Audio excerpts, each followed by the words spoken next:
ಈಗ ರೈತರೆಲ್ಲ ಒಪ್ಕೊಂಡ್ರೆ ನಂದೇನು ಅಬ್ಜೆಕ್ಷನ್ ಇಲ್ಲ, ಧಾರಾಳವಾಗಿ ಮಾಡ್ಕೊಳ್ಳಿ. ಆದರೆ ಬಲವಂತ ಮಾಡಿ ರೈತರುಗಳನ್ನ ಬೇರೆ ಬೇರೆ ರೀತಿ ನೀವು ಅವ್ರನ್ನ ಎದುರಿಸ್ತಕ್ಕಂಥದ್ದಕ್ಕೋದ್ರೂ ಉಪಯೋಗ ಬರೋದಿಲ್ಲ.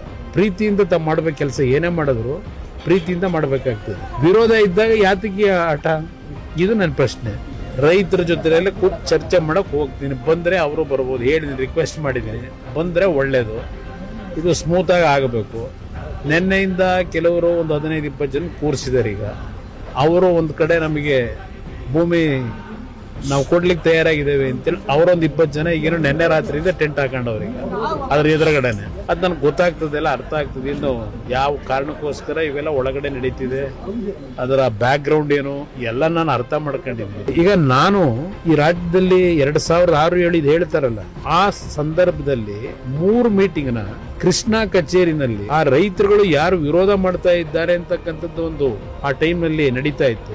ಎಲ್ರಿಗೂ ಮುಕ್ತವಾಗಿ ಅವಕಾಶ ಕೊಟ್ಟು 500-600 ಜನ ಕರೆಸಿ ಕೃಷ್ಣಾ ಕಚೇರಿ ಒಳಗೆ ಮೀಟಿಂಗ್ ಮಾಡಿದ್ದೀನಿ. 3 ಬಾರಿ ಮೀಟಿಂಗ್ ಮಾಡಿದ್ದೀನಿ ರೈತರ ಹತ್ರ, ಅವ್ರಿಗೆಲ್ಲ ಎಕ್ಸ್ಪ್ಲೈನ್ ಮಾಡಿದ್ದೀನಿ. ನಾನು ಆ ರೀತಿ ನಡ್ಕೊಂಡೆ. ತರಾತುರಿ ನಾವೇನ್ ಮಾಡ್ಲಿಕ್ಕೂ ಹೋಗ್ಲಿಲ್ಲ.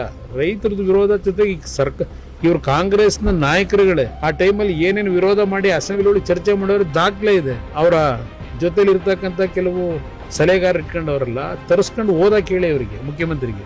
ನಾನು ವೆಯ್ಟ್ ಮಾಡ್ತೀನಿ, ಮಧ್ಯಾಹ್ನದವರೆಗೂ ಅಲ್ಲೇ ಇರ್ತೀನಿ. ಬಂದು ಅವ್ರು ಕೂತ್ಕೊಂಡು ಸುಗಮವಾಗಿ ಮಾಡ್ಕೊಂಡ್ರೆ ನಂದೇನು ಅಬ್ಜೆಕ್ಷನ್ ಇಲ್ಲ. ರೈತರೆಲ್ಲ ಒಪ್ಕೊಳ್ಳೋದಾದ್ರೆ ನಾಳೆ ಗಲಾಟೆ ಮಾಡಕ್ ಹೋಗ್ತಾ ಇದೀವಿ. ಅಲ್ಲಿ ಗಲಾಟೆ ಮಾಡ್ಸಕ್ ಕೊಟ್ಟಿರೋದು ಅವರಿಗೆ 144 ಸೆಕ್ಷನ್ ಹಾಕೋದಕ್ಕೆ ನನ್ನ ಅಭಿಪ್ರಾಯದಲ್ಲಿ.